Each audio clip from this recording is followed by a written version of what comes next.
A-list ego wars, forgotten detours, straight-to-video disasters, teen comedies that made just $300 in cinemas. 4 films, 4 failures, and it's all coming up right now.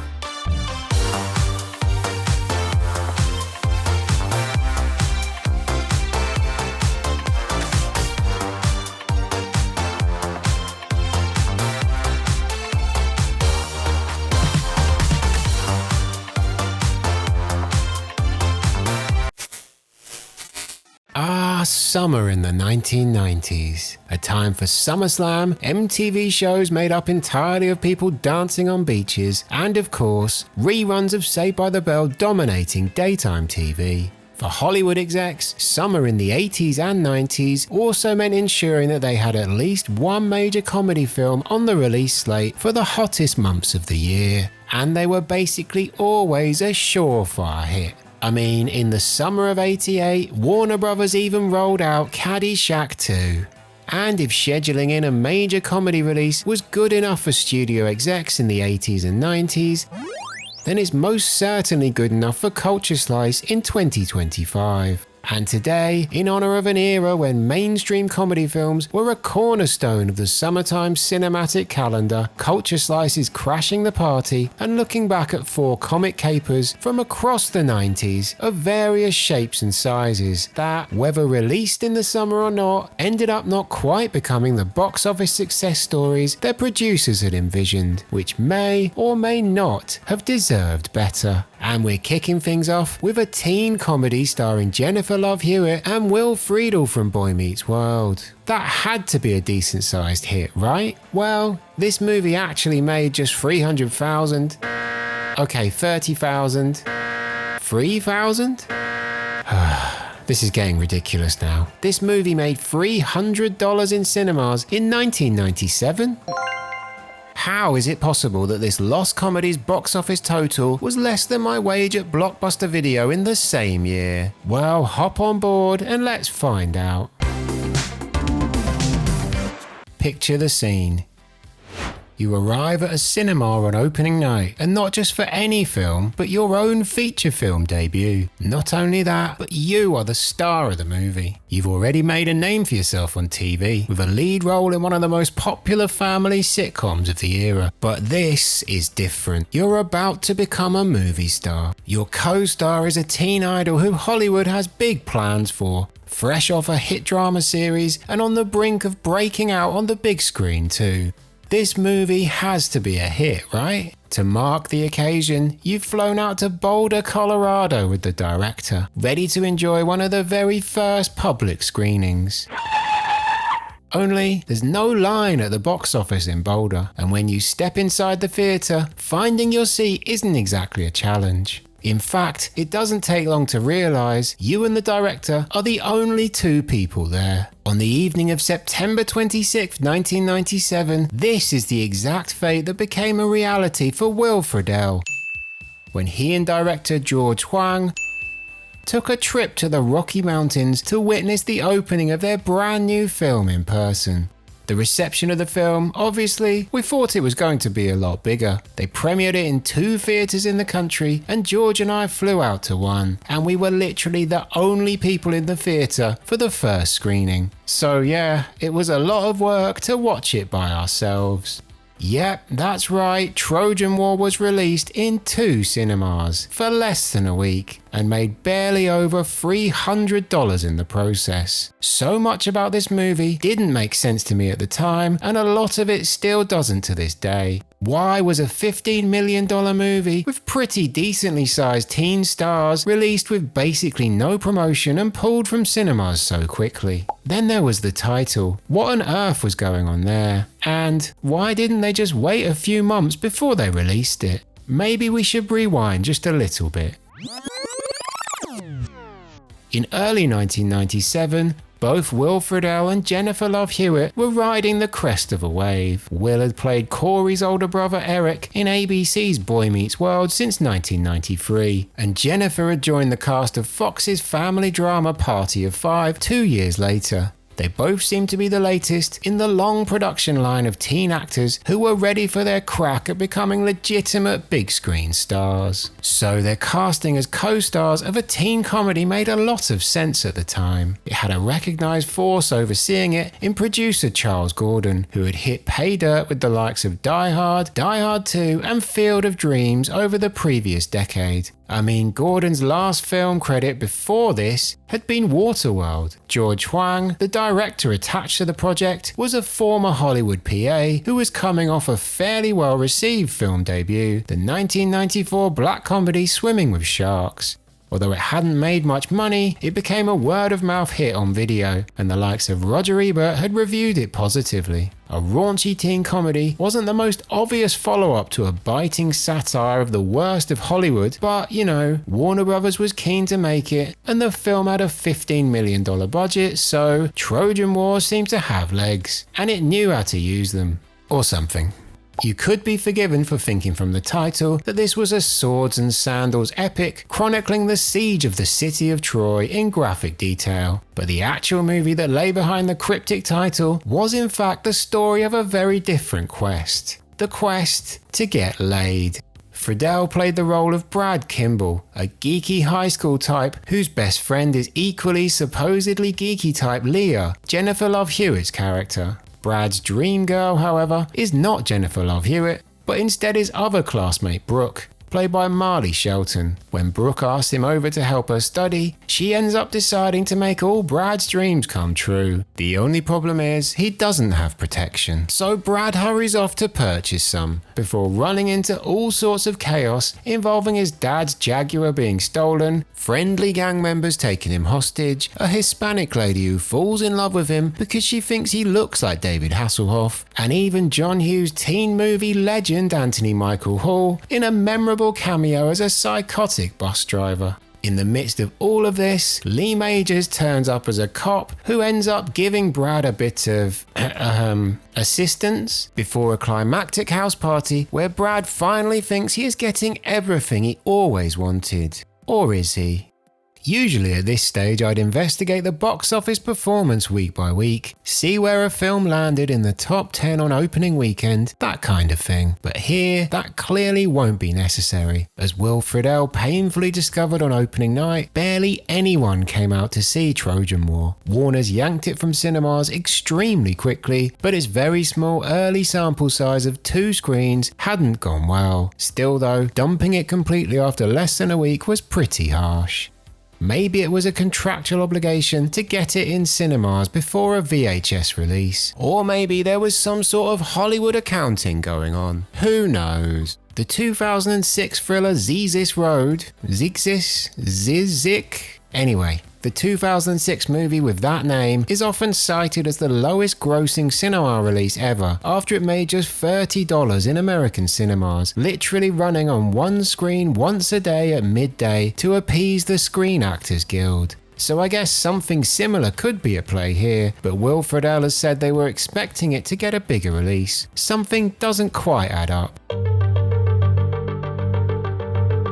It probably wasn't the conspiracy teenage culture slice thought it was back in the day, even if that made for a great theory in my head and early internet chat rooms at the end of the century. The film did get some sort of second life on the small screen, in large part thanks to the increased profile of its female star. There was a VHS release, and I remember discovering it once or twice late night on Sky Movies here in the UK, but it wasn't exactly a promotional priority and didn't make it to DVD until 2005. Trojan War isn't a masterpiece of the genre or anything. In fact, my nostalgic haze could be clouding the fact that this isn't a very good film. But did it deserve better? Sure. And did it deserve to make more than $309 in cinemas? Definitely. As a forgotten throwback that is now slightly worryingly almost 30 years old, it's completely watchable. And I guess it's a shame it didn't get a bit more exposure at the time. In the end, maybe simply some better timing could have saved the film from becoming a punchline. Released in cinemas just weeks after Trojan War had completely bombed,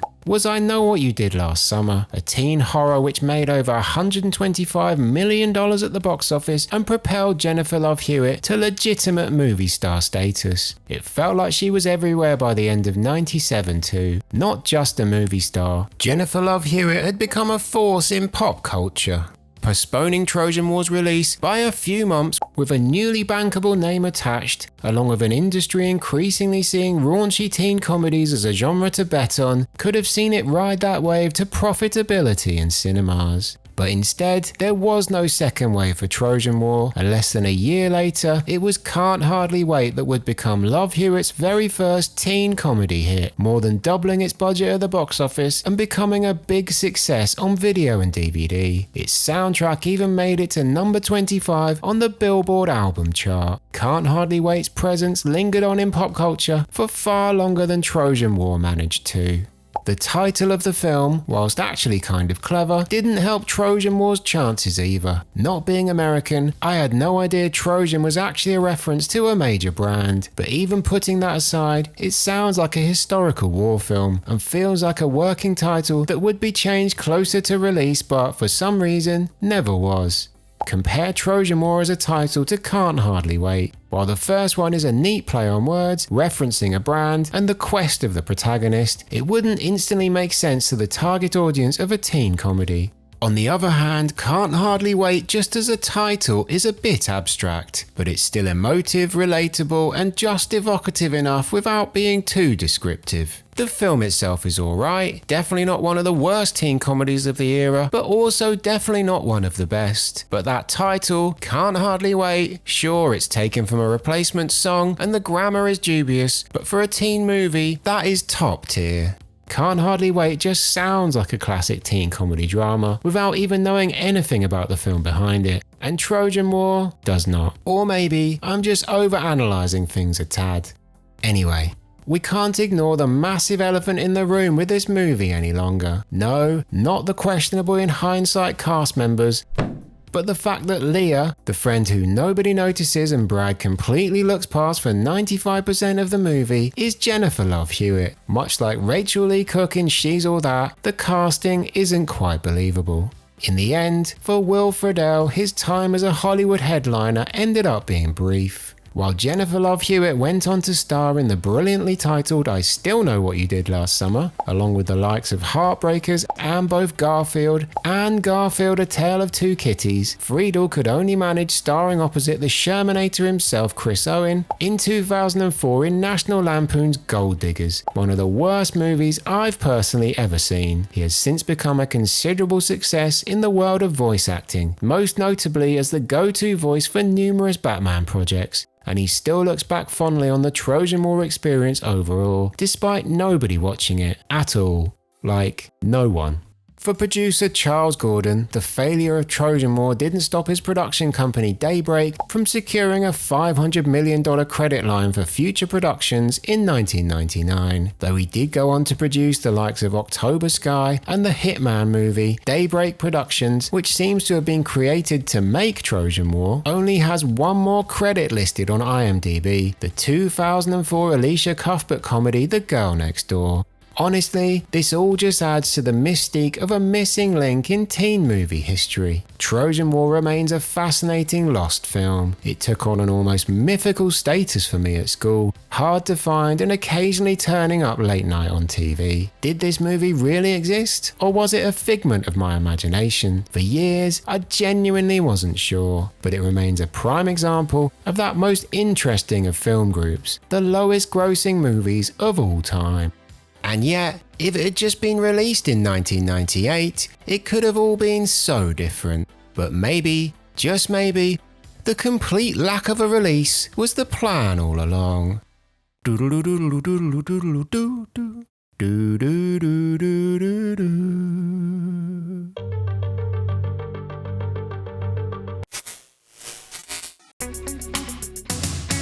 Next up, we're going from a film with essentially no cinematic release to one which got an all-singing and dancing rollout. In fact, our next film was supposed to be one of the big hits of the summer of 1994. The only hits it managed, however, were the verbal ones traded between its feuding stars behind the scenes.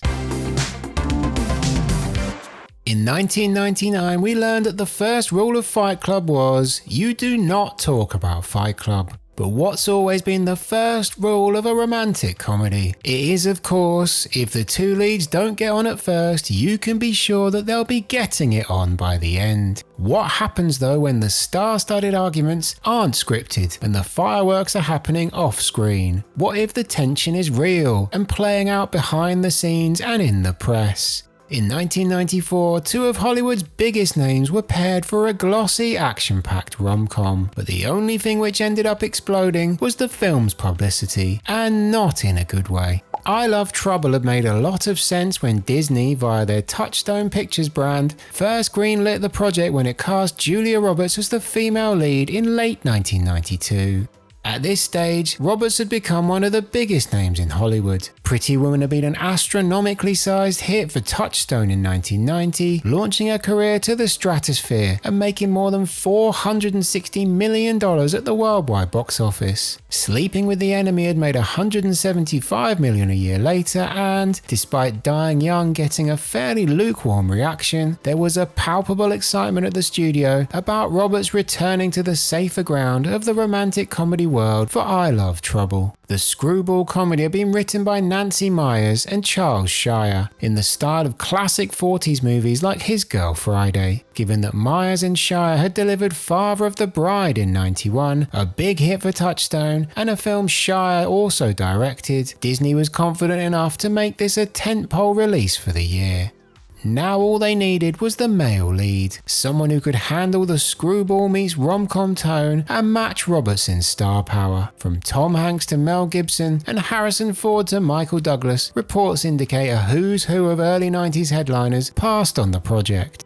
But Disney weren't too worried, a recognisable name surely wouldn't be that hard to get signed up. Eventually, in February of '93, Nick Nolte became that name. Nolte had established his stardom far away from the world of romantic comedies, in the likes of 48 Hours, Q&A and Cape Fear. Coming off an Oscar nomination for his performance in the romantic drama Prince of Tides, Nolte had doubts about taking the role, but there was also clearly an opportunity to broaden his on-screen persona. And a major release with Julia Roberts was one of the best ways to do just that in the early 90s. I Love Trouble was a passion project for director Shire and his co-writer Myers, a movie Disney had been comfortable with them developing given their track record of not just Father of the Bride, which, let's be honest, is an undeniable banger, but also 1987's Baby Boom, a more modest hit starring Diane Keaton as a yuppie who finds herself becoming responsible for her cousin's orphaned toddler. Seen as a high-profile platform to re-establish classic romantic comedies given Roberts' presence, I Love Trouble told the story of two journalists from rival Chicago newspapers who were both assigned to cover a deadly train wreck, eventually being forced to work together to solve a dangerous conspiracy, and you can probably join the dots from there. And while the story wasn't exactly revolutionary, there was a solid framework underneath it. A mix of light mystery and sharp dialogue had the potential to work, especially with Shire's eye for quality mainstream movies. So all the pieces were seemingly falling into place as the cameras rolled on I Love Trouble in October 1993. Everything was coming up Milhouse, right? Well, not quite. Things had already frayed somewhat before a single frame had been shot. Roberts and Nolte clashed during script read-throughs, during character preparations, during rehearsals, essentially any time they were in a room together. As the story goes, Roberts was used to a more collaborative style, whereas Nolte was more old school and method in his approach. By the time they got on set, the stars were apparently barely speaking to each other. She saw him as obnoxious, he saw her as condescending, and it just got worse from there. By this point, Roberts had reportedly asked for a body double for some romantic scenes. The press was starting to feed out the on-set issues which went public when Roberts gave an interview stating that Nolte can be completely charming and very nice, but was also completely disgusting. Nolte would later respond in public himself. It's not nice to call someone disgusting, but she's not a nice person. Everyone knows that.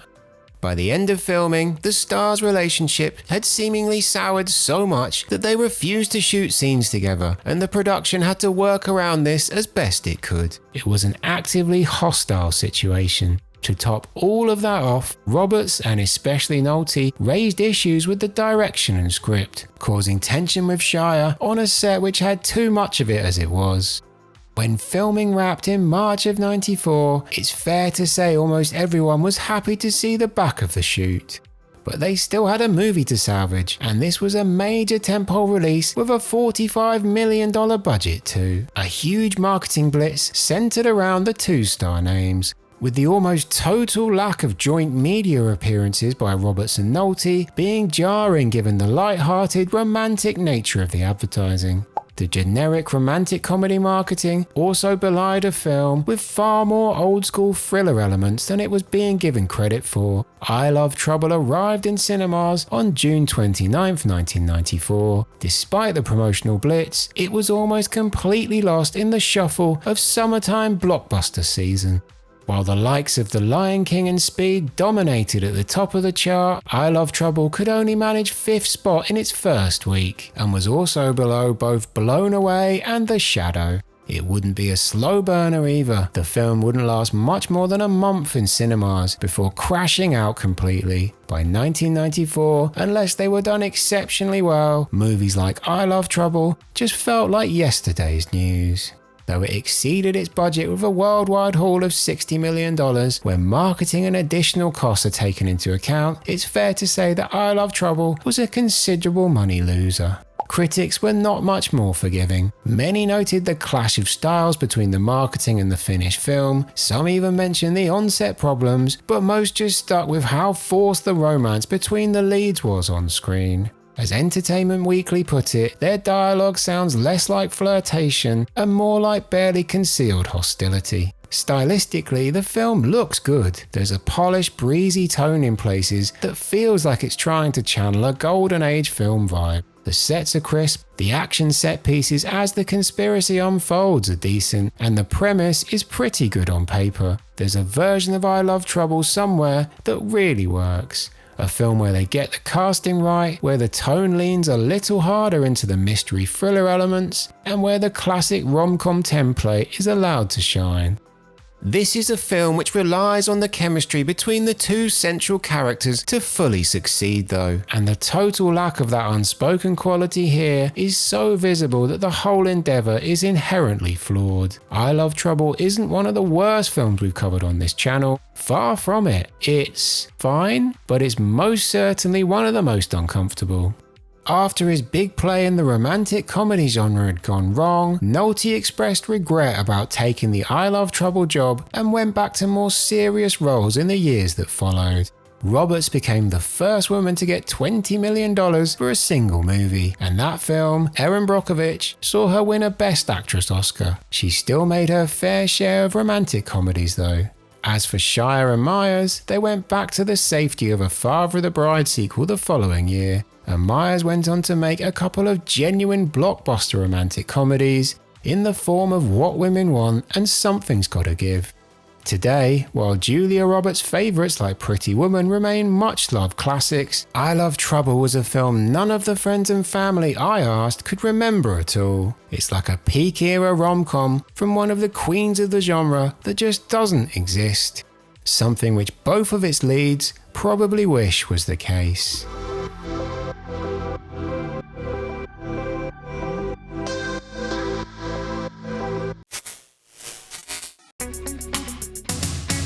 We're now halfway through our summertime special of long-forgotten knee slappers, but we still have 2 more lost comedies birthed in the 90s to come. Sandwiched snugly in between will be a quick message about our brand new second channel. If you like what we do here at Culture Slice Towers, then liking and subscribing really does help the channel out. And if you'd like to support the channel even more, you can now also join Club Slice by hitting the join button below the video on desktop, or by visiting our channel page to sign up. Club Slice members get early access to videos from the main Culture Slice channel, with more exclusive member perks coming soon. Thank you so much for any and all support. Now let's get back on track as we head to 1991 as Rocky heads into a heavyweight showdown with a throwback comedy genre, and the genre takes the W.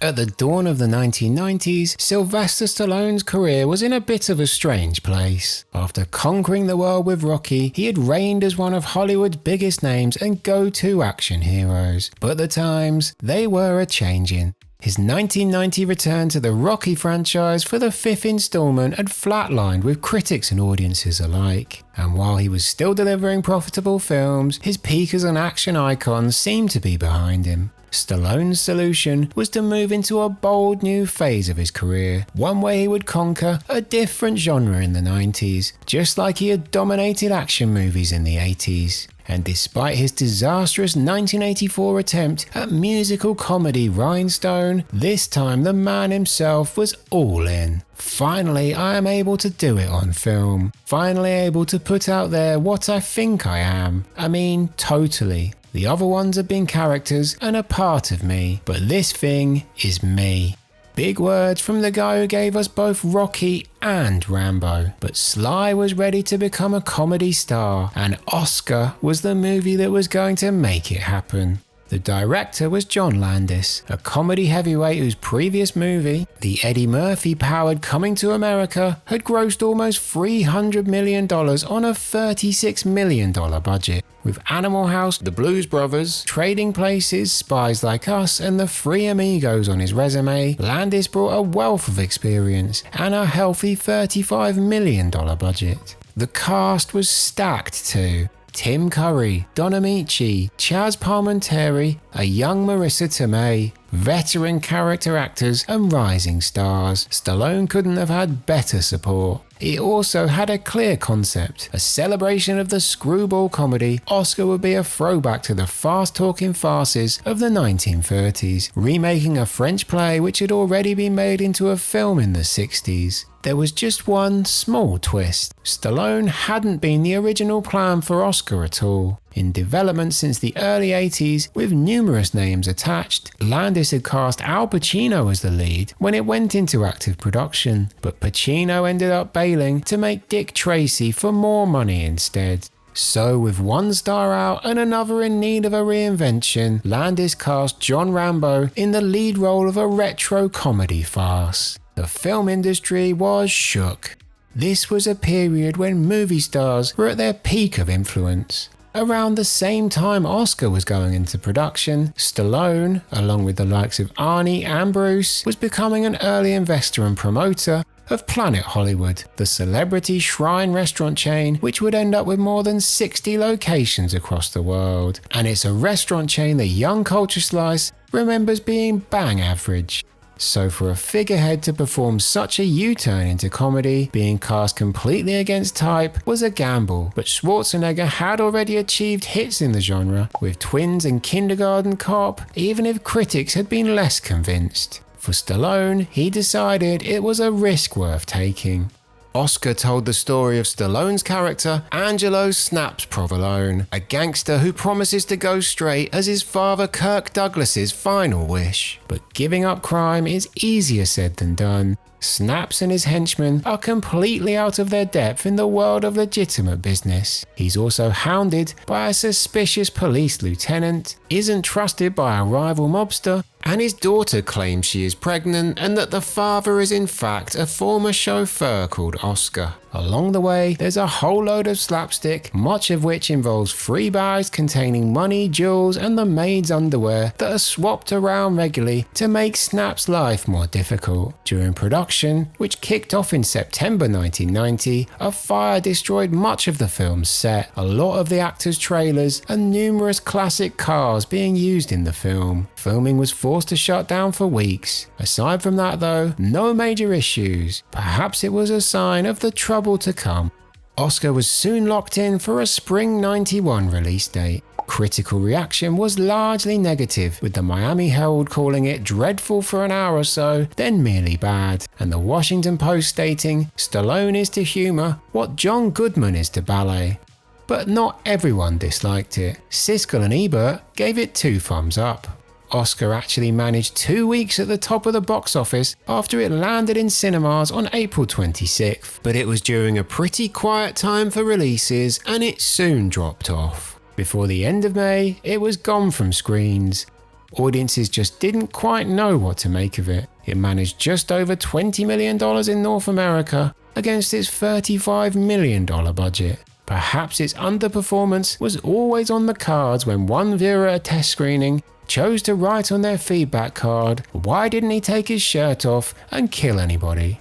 Why indeed. Oscar would be nominated for Worst Actor and Director at the 1992 Razzies, along with Worst Supporting Actress for Marissa Tomei. I genuinely don't understand that one. I thought she was pretty good. Less than 2 years later, she'd be picking up the Best Supporting Actress Oscar for My Cousin Vinny. Life really is full of ups and downs. I didn't think Oscar was a bad movie overall, not nearly as horrible as some of the reviews at the time. It doesn't quite manage to deliver on the retro fast concept, but there are funny moments, mainly driven by the stellar supporting cast. Stallone himself said years later that he regrets not playing his part more seriously, and that probably would have helped with making his performance less awkward, but as it was, he proved a strange fit.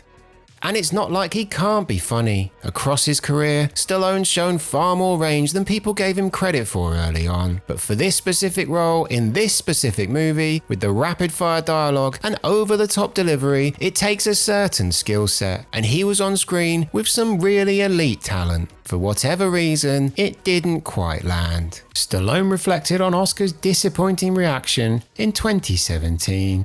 I guess it was too much of a shocking transition from Rambo to that. In the end, many never gave it a chance, and lots of critics seemed to be keen to give it a kicking. Stallone's early 90s comedy jamboree wouldn't stop at just Oscar though. Oh no siree. 1992 brought us Stop or My Mum Will Shoot, co-starring Golden Girl Estelle Getty and sending up his action hero status. Stop got savage reviews and, while not a total flop thanks to international takings, fared badly in the US, where it made less than $30 million. It remains a far more remembered comic sidestep in Stallone's career, but Oscar was actually a much wilder swing for the fences away from his action movie cinematic comfort zone. Before the end of 1993, Sly had gone back to that comfort zone twice, jumping off mountains in Cliffhanger and being cryogenically frozen with criminal Wesley Snipes in Demolition Man. The natural order had been restored. Years later, Landis would admit regrets about his casting choice. I think Oscar would have been a much better movie with Al, but there you go. In 2006, Stallone was asked about which films he wished he hadn't starred in. Stop or My Mum Will Shoot was the first film he mentioned, and Oscar was the second.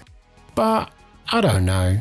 Sure, Oscar ended up proving a clear demonstration of just how difficult comedy films are to do well. It was a brave attempt by a megastar to do something completely different, and while it proved a forgotten failure over time, it was an honourable failure nonetheless. As the saying goes, in life you miss every shot that you don't take.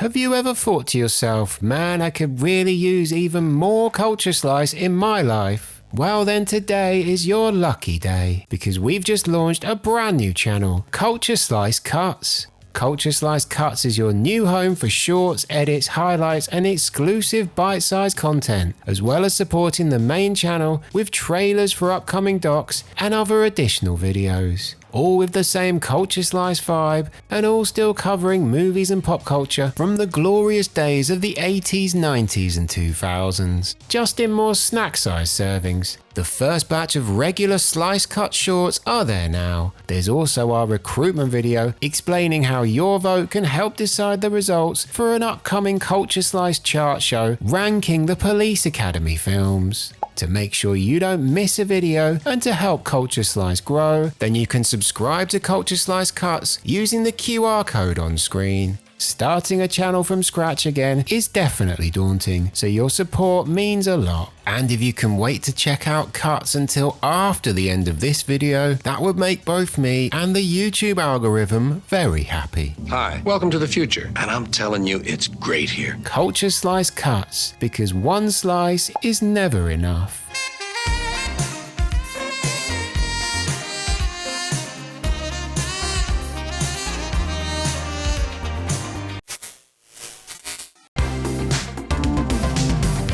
Even though people were walking them in the 80s, dinosaurs really had a moment in the 1990s. The sitcom Dinosaurs blended animatronics with satire on primetime TV. For younger audiences, there were shows like Denver the Last Dinosaur, who was, of course, my friend, and a whole lot more. Speaking of animation, The Land Before Time had been such a big hit in 1988 and continued to sell like hotcakes on video that it spawned 5 direct-to-video sequels across the 90s. It has in fact now clocked in at 14 films in total, with the latest one landing in 2016. Even the Flintstones got the live-action treatment in 1994, as Hollywood continued to surf the prehistoric trend for all it was worth. And then of course, you had Jurassic Park, a movie Young Culture Slice saw 5 times in the cinema and a release that absolutely devoured the competition at the 1993 box office. In this climate, surely a slightly insane dinosaur buddy cop movie with a big star attached could work, especially with a sharp script and believable animatronics. Yeah, about that. There's been a theme across the Lost Comedies we've been covering today: reinvention. But if Theodore Rex was an attempt at some sort of reinvention for Whoopi Goldberg, it was the most flawed of the lot, a career move that she ended up becoming desperate to escape. By the time T-Rex, as it was originally titled, was being developed, Whoopi had long been established as a Hollywood force. Rising as a stand-up comedian in the early 80s, her 1984 one-woman Broadway show had caught the attention of Steven Spielberg, who cast her in The Color Purple, a performance which earned her a Best Actress Oscar nomination. She would go from Oscar nominee to winner for Ghost when she took home the Supporting Actress Award for her performance in a film that made over $500 million in cinemas to become the highest grossing release of 1990, outperforming numerous higher profile blockbusters and even Home Alone and Pretty Woman. It was legitimately huge. 1992's Sister Act proved she could carry a comedy film to box office gold, making $231 million on its $31 million budget and becoming the most rented film in US video stores in 1993. Sister Act 2, Back in the Habit, was a more modest hit, but still made money for Touchstone, and the likes of Made in America turned a profit too, although that one also spawned Whoopi's high-profile affair with Ted Danson, one of the hottest tabloid stories of the 90s. From hosting the Oscars to getting her own late-night talk show and commanding the highest salary of a female actress ever at the time, Whoopi Goldberg was a certified A-list star, all of which made her involvement in Theodore Rex, a buddy cop sci-fi action comedy co-starring a talking dinosaur called Teddy, so completely baffling. Not only would Theodore Rex prove a disastrous detour for Goldberg, it wouldn't even make it to cinemas and ended up the most expensive movie to go straight to video in North America.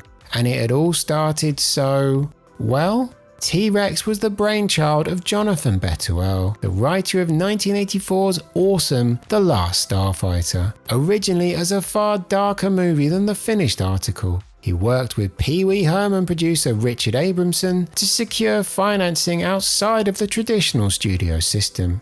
So they found Stefano Ferrari, heir to an Italian pharmaceutical empire, who just so happened to be keen to establish himself in the movie business. Initially, the human lead had been written with someone like Kurt Russell in mind, but as the budget increased, it was decided that Whoopi Goldberg would be the ideal candidate. Quite a leap, but she was an objectively top-tier headliner after Sister Act. So Bettiwell reworked the script, making it lighter and more joke-heavy, and Goldberg verbally agreed to make the movie in late '92 for $5 million and a cut of the profits. As pre-production kicked in though, Goldberg stopped returning the producers' calls. Clearly, they were being ghosted. She wanted out of the project. So with the movie's future in jeopardy, the film's makers decided to sue their star name in spring 1993 for $20 million.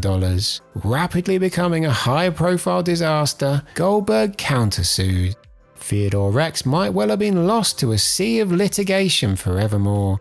But Abramson realised he had an answering machine message from Goldberg confirming beyond a shadow of a doubt that she was 100% committed to the movie. In the end, this recording became the evidence that forced Goldberg against her will to make Theodore Rex. Clearly, relations between star and filmmakers were at an all-time low now, but with a project to save, they agreed to increase her salary to $7 million, and Whoopi reluctantly agreed to make the thing. Theodore Rex was saved. With all the chaos going on behind the scenes, they now had a movie to make. Despite a questionable concept, an angry lead actor, and a terrible reputation, before a single frame had been shot, too much time and money had been spent on Theodore Rex to back out now. At least they had New Line Cinema in place to ensure a full cinematic release though. Cameras finally rolled on Theodore Rex in March 1994, with Bettiwell as director, a still fuming Goldberg as the headliner, and a dinosaur title character brought to life by a combination of animatronics, puppetry, and an actor in a suit. The film took place in an alternative future and told the story of the odd couple pairing of Goldberg as a tough female cop and a talking T-Rex with human characteristics and clothes for some reason, being forced to work together to stop an evil billionaire from wiping out not just dinosaurs but all of mankind, or something. The production continued the messy trend. Abramson got the blame for the lawsuit issues and left the project, as Goldberg went through the motions on set when she would rather have been quite literally anywhere else. Bettiwell desperately attempted to salvage a film from the wreckage and was constantly rewriting the script. In the words of Ferrari, Bettiwell is a great writer, but he's just not a director, and that was the issue. Let's be honest, there were endless issues with Theodore Rex. 6 long months later, production wrapped, with post-production beginning in late '94 and a Christmas 1995 cinema release scheduled. Before too long though, not even that would be guaranteed. New Line Cinema had seen some footage and they were worried. Then the test screenings went unbelievably badly. The movie tried to be everything: kid-friendly, cool sci-fi, slapstick, comedy, and ended up being nothing. It had become a convoluted mess, with outdated animatronics and effects work, an increasingly annoying dinosaur lead character, painfully unfunny jokes, and a tone that was all over the place. In a post-Jurassic Park world, Theodore Rex was looking very ropey. By the spring of 1996, New Line Cinema pulled the plug. Rather than funneling funds into a marketing campaign and cinema release that they felt was destined to fail, Theodore Rex would be going straight to video. And in July of that year, the best part of 4 years since Goldberg's ill-fated verbal agreement, it stumbled onto the shelves. Not even given the chance to become a flop, Theodore Rex lives on in infamy as a cautionary Hollywood tale. It's rare that a studio is so ashamed of a big budget movie that it refuses to even release it in cinemas. I mean, New Line Cinema put both Suburban Commando and Mr. Nanny in cinemas in the 90s, so their quality control was very questionable at times. But this is one that is every bit as bad as the reputation that precedes it. A confused, charmless comedy with very few redeeming features and even less logic. A movie so poor and misguided that it's almost unbelievable to think it exists. So embarrassing that original producer Abramson has labelled it unwatchable and backer Ferrari has called it an actual piece of As head puppeteer on the movie, Bruce Lanoil put it decades later, why? Why are they talking? Why are they dressed as humans? Why are they not fighting back? Why doesn't he eat meat? Why does he want to live in an apartment? I mean, so many whys. Why does he wear a ring? Why is he driving in a car? And why is he with Whoopi Goldberg? And nobody could figure any of that out, and nobody has since. Answers on a postcard, please. Why indeed? The fallout from the total train wreck of Theodore Rex was considerable. Ferrari was sued by the international distributor to recoup at least some of the money lost on the project. Abramson would barely produce another movie, and Betterwell wouldn't direct again. As for Whoopi Goldberg, though she continued working, her time as an A-list movie star headliner was over. Clearly, with the dinosaur craze in full swing, there was some sense of drunken logic to Theodore Rex on paper. But this was no Jurassic Park. It wasn't even Denver the Last Dinosaur. It was a brand new story with no built-in audience, a concept which made no sense, and a film which was delivered really, really badly. Although in a strange way, even though I will quite happily never watch Theodore Rex again after making this video, I'm kind of glad it exists. The fact that a movie this misguided could be made at all is the kind of thing which makes Hollywood history so fascinating to me. Just don't make me watch Teddy Rex again, please.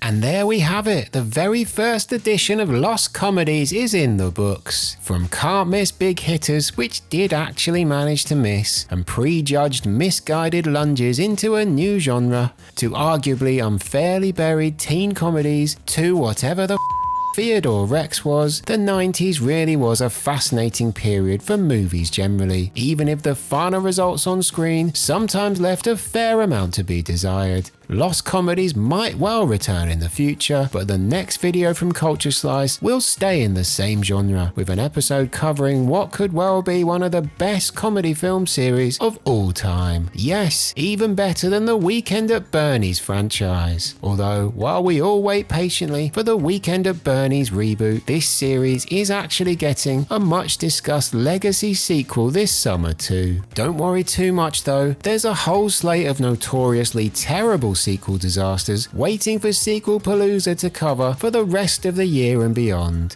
And remember to vote for our chart show ranking all 7 Police Academy movies. All the details can be found on the Culture Slice Cuts video. Thanks for watching. Here's to a positive and successful summer of 2025 for us all. I gotta get going.